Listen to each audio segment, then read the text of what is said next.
саламатсыз ма балалар? Бүгін математика сабағынан 4-ші сынып 60-шы сабақты өтеміз. Сабақтың тақырыбы пропорционал бөлуге берілген есептер.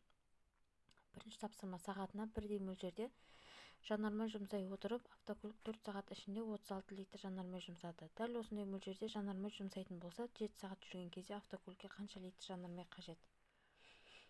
Бірінші 36-ны 4-ке бөлеміз, 9 литр сағатына кеткен. 9 литр 7 сағатқа көбейтеміз. 9 жердегі жетім 63, яғни 7 сағатқа 63 литр жанармай жейді екен. Келесі тапсырма: трактор жүргізуші кішігірім трактормен 4 сағат ішінде 5000 метр квадрат жер жыртты. Дәл осындай еңбек өнімділігімен ол 8 сағаттық жұмыс күнінде қанша квадрат метр жерді жыртады? Яғни біз 4 сағат ішінде 5000 метр квадрат жыртса, 8 сағат ішінде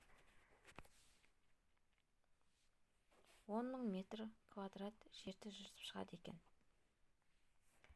Келесі тапсырма: қар тазартқыш машине 2 сағат ішінде 7 тонна 2 центнер қар тазалады. Егер дәл осындай өнімділікпен жұмыс істейтін болса, 6 сағат, 5 сағат, 8 сағат ішінде қанша қарды тазалайды? Біз бірінші тоннаны центнерге айналдырып аламыз. Яғни 7 тонна 2 центнерде 72 центнер болады.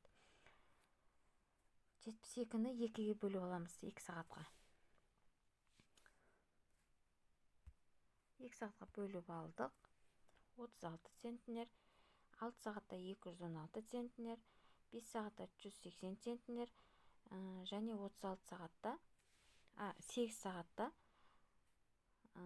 288 центнер қар тазалайды екен. Келесі: егер өнімділігін сағатына 3 центнерге арттыратын болса, онда осы тазартқыш машине осы уақыт ішінде қанша қарды тазалайды? Бізде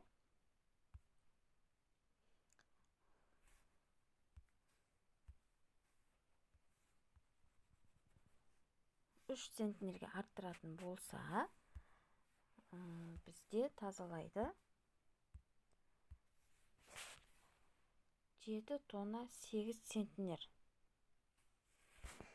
Келесі тапсырма: есептерді шығар. 1500 бөлшек жасап шығару керек.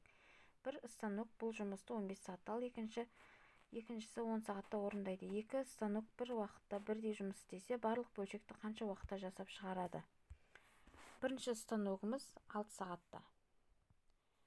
А тапсырмасының жауабы. Келесі тапсырмасы: кітапханадағы 18.000 кітапты қайта түптеу керек. Бір шеберхана жұмысты 3 күнде, ал екіншісі 6 күнде орындайды. Егер екі шеберхана бір уақытта бірдей жұмыс істейтін болса, онда барлық кітапты қанша күнде түптеп бітеді? Екі шеберхана бірігіп 2 күнде 18.000 кітапты түптеп бітеді екен. Бұл тапсырмасы. Келесі тапсырма: кесте бойынша өрнек құр және жаз. Олардың мәнін тап. Бұл жерде көбейту, бөлу, қосу және азайту амалдары берілген. Бірінші кестеде бөлінді мен көбейтіндіден шыққан мәндерді қосамыз. Екінші кестеде бөлінді мен көбейтіндіден шыққан мәндерді азайтамыз. Мен сіздерге тек мәнін айта кетейін.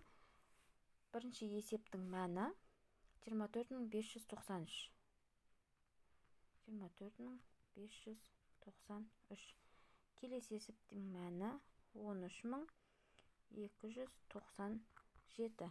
Келесі 61972. Келесі кестеде азайғыштың мәні 3953. Келесі 50971. Келесі 73633. Келесі есеп: сурет бойынша есеп құрастыр және шығар. Егер сенде $5 бар болса, онда саған қанша ақша қайтарып береді? Олар қандай мәнеттер болуы мүмкін?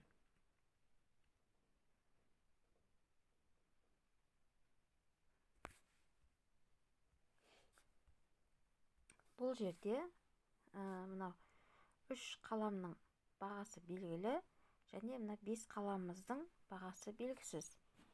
Және де қандай мәнеттер болуы мүмкін? 3 доллар.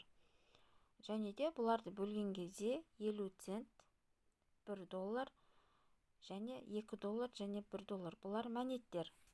5 доллар, 2 доллар және 3 доллар мәнеттер. Яғни қанша доллар қайтарып берді? Бізге 3 доллар қайтарып берген екен. Келесі бос орынға берілген сандар 5-ке де 10-ға да бөлінетіндей цифрлар қойып тексер.